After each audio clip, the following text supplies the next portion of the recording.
Вітаю, дорогі друзі! Сьогодні поділюсь з вами рецептом смачного домашнього печива з повидлом. Готується воно просто, швидко і з найпростіших продуктів. Первым делом к сливочному маслу оно должно быть комнатной температуры. Добавляю пару щепоток соли и пакетик ванильного сахара. Сразу взбиваю на невысокой скорости до однородности.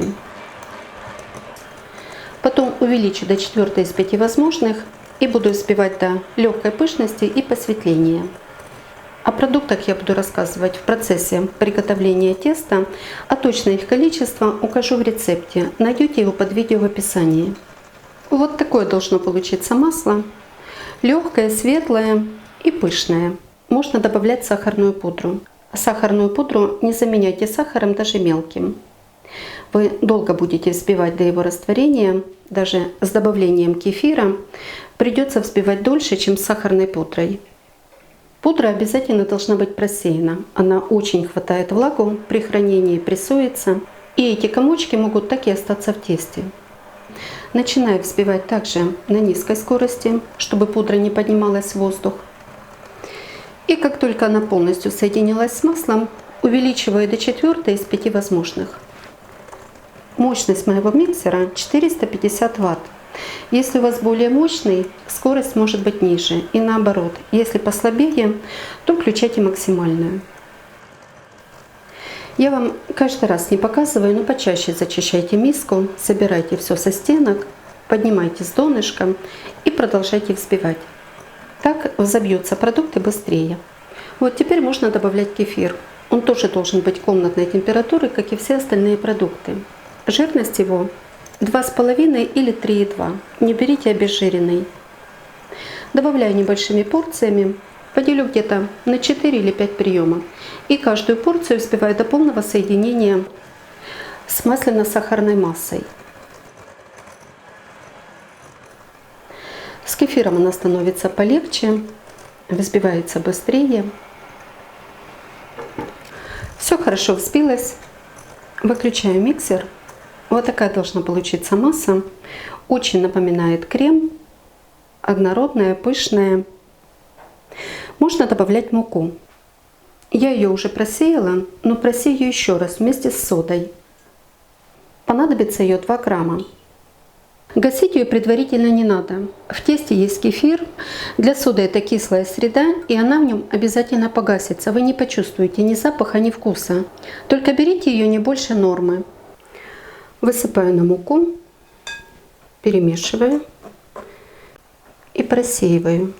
Остальную муку добавлю так, она у меня уже просеяна. Муки по рецепту надо взять 420-430 грамм. Я взяла пока только 400. Вот эти вот 20 грамм буду добавлять на стол и вымешивать тесто. Сразу замешиваю лопаткой. Вот так вот можно масляную массу ею разрезать и немного придавливать, чтобы мука быстрее умешивалась. Тоже зачищаю стенки. И старайтесь как можно меньше песочное тесто замешивать руками. Не согревайте масло. Не надо, чтобы оно таяло, выделялось из теста. Выпечка тогда в таком случае получится твердой. Вот когда оно соберется в комочек, увлажнится вся мука, буду домешивать на столе.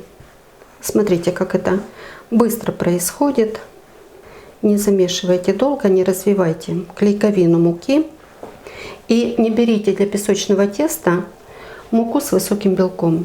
10,3 будет достаточно. Даже если она у вас не очень качественная, там, допустим, плывет на ней дрожжевое тесто, то для песочного она будет как раз хорошая. Иногда даже часть муки заменяют крахмалом, чтобы разбавить клейковину. Для бисквитного теста, для песочного. Вот, тесто собирается в комочек. Зачищаю донышко. И сейчас буду вымешивать на столе. Пока оно очень мягкое, маслянистое, видно, как легко размазывается. Ну и вообще это тесто не должно быть твердым. Большую часть муки из той, которую я отобрала, просеиваю на коврик, а остальное на тесто, чтобы сразу к нему не прилипнуть.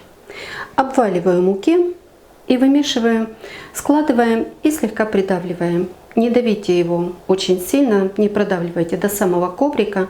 Это не дрожжевое тесто, которое любит, чтобы его помяли, долго помесили. Это тесто надо замешивать нежно. Прошло не больше, чем полминуты, и тесто полностью готово. Вот такое оно мягкое, не блестит от жира, матовое, это очень важно. Если у вас получается вот такое вот тесто, будет очень вкусная, нежная, мягкая выпечка. Мягкая с добавлением кефира. Если песочное тесто, то песочное и рассыпчатое. Придавливаю, к рукам не прилипает, но остается мягким. Под тесто подпыляю коврик, его сверху тоже, чтобы не засыхало. И еще сверху накрываю пленкой. Не надо его ложить в холодильник, пусть немного полежит при комнатной температуре. Для крошки надо взять 15 грамм сливочного масла и здесь же 15 грамм сахара, муку и немного ванильного сахара. Несмотря на то, что в тесте он тоже есть, в крошку все равно надо добавить. Будет ароматнее и вкуснее. Масло с сахаром перетираю до однородной кашицы, просто до полного соединения продуктов. И высыпаю сюда муку. Муки 25 грамм, но немножко оставлю. Посмотрю на саму крошку. Видно, что получилась она жирная. Берется большими комочками и не растирается в более мелкую, поэтому высыпаю и остальную муку. И продолжаю перетирать. Вот уже получше. Вот такая получается крошка. Если сжать, получается комочек и легко рассыпается в такую среднюю крошку. Не мелкая, но и не крупная. Все, она полностью готова. Отставляю в сторону. И подготовлю повидло. Это у меня домашнее яблочное. Само по себе плотное. Разминаю так, чтобы не оставались комочки. Подробное приготовление этого повидла уже есть на моем канале. Сейчас на экране появится ссылка. Заходите, смотрите. Многие уже готовили, и повидло очень понравилось. Отсаживать буду мешком с насадкой. Самая обычная круглая. Диаметр полсантиметра. Если у вас нет насадки, возьмите обычный плотный пакет. Срежьте уголок такого же диаметра и выдавливайте. Все, тесто за это время отлежалось, делю его на две части, чтобы пласт получился не сильно большой. Тогда с ним легче справиться. Этот кусочек убираю, чтобы он мне не мешал раскатывать. А этот раскатываю в прямоугольный пласт толщиной где-то 3 мм. И постоянно подравниваю краешки так, чтобы получилась квадратная лепешка. Так как эти печенья надо вырезать квадратной выемкой, чтобы не было много обрезков, перекатки. Лучше раскатать его под вырубку. Пока пласт небольшой, переворачиваю гладкой стороной вниз. Та сторона будет сверху печенья. Видите, с этой стороны оно все в складочках, морщинках, а там гладкое. С тестом очень легко работать. Если чувствуете, что прихватывается к коврику, обязательно его поднимите и подпылите мукой. Если тесто прихватывается, равномерно оно уже не раскатается.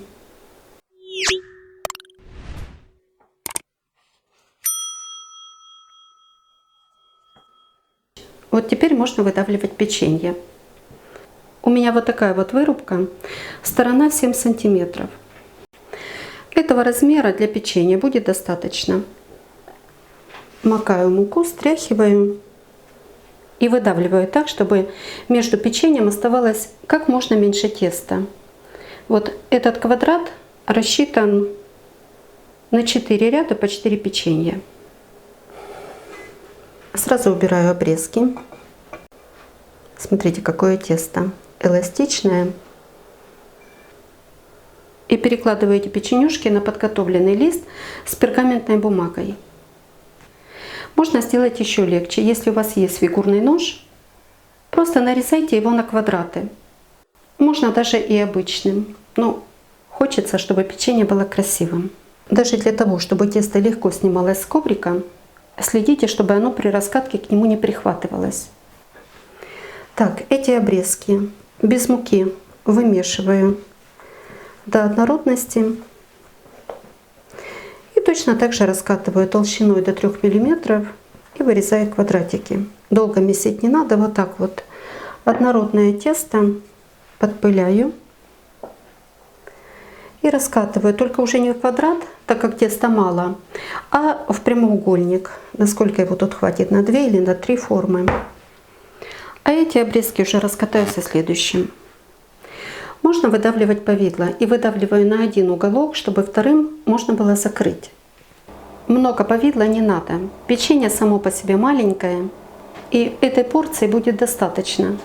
Лишнее повидло будет вытекать, какое бы густое оно ни было, его здесь ничего не держит. Бока печенья открыты. Аккуратно формирую печенье, еще раз повторюсь, тесто очень удобное в работе, послушное, оно не трескается, эластичное. Накрываю повидло и немного придавливаю. Или даже можно сказать не придавливаю, а выравниваю. Вот такое получилось печенье, осталось его только оформить. В это время уже включаю духовку, температура 190 градусов. Нагревается она у меня за 10 минут. Если ваша греется дольше, то включайте раньше. Смазываю взбитым яйцом, можете его взбить и процедить через сито, чтобы белок не тянулся. Смазываю только половину печенья. И пока яйцо не подсохло, засыпаю крошкой. Обильно по всей площади. Чем больше крошки, тем вкуснее печенье. И смазываю следующее. Все, духовка нагрелась, это печенье ставлю выпекать. И точно так же делаю следующее. Не думала уже записывать второе тесто, но хочу показать, как оно себя ведет. Все это время оно пролежало при комнатной температуре, в холодильник не надо ставить. Все так же легко снимается с коврика, мягкое, эластичное, остается таким же легким и удобным в работе. Вот столько из этой порции получается печенье. Я его плотненько уложила, под решетку постелила пергамент и засыпаю сахарной пудрой. Та, которая просыпется, может быть даже вместе с крошками от печенья, но потом ее можно просеять и использовать в выпечку. Пудры совсем чуть-чуть, и то это по желанию. Печенье остыло. Вот такое оно внутри. Сверху и по краешкам оно хрустящее, очень хорошо его дополняет крошка, а в середине мягкое. И покажу, какое оно на следующий день. Я вчера делала половину порции, осталось 2 печенюшки. Посмотрите, сама нежность. Готовьте с удовольствием, радуйте своих любимых таким вкусным домашнім печеньем і приятного вам чаєпітія. А якщо вам подобаються мої рецепти, діліться ними з друзями, підписуйтесь на канал, залишайте коментарі. Щиро дякую за вподобайки. А постійним спонсором мого каналу за підтримку та допомогу. Мені дуже приємно, що ви так цінуєте мій труд. І як завжди бажаю вам всього найкращого.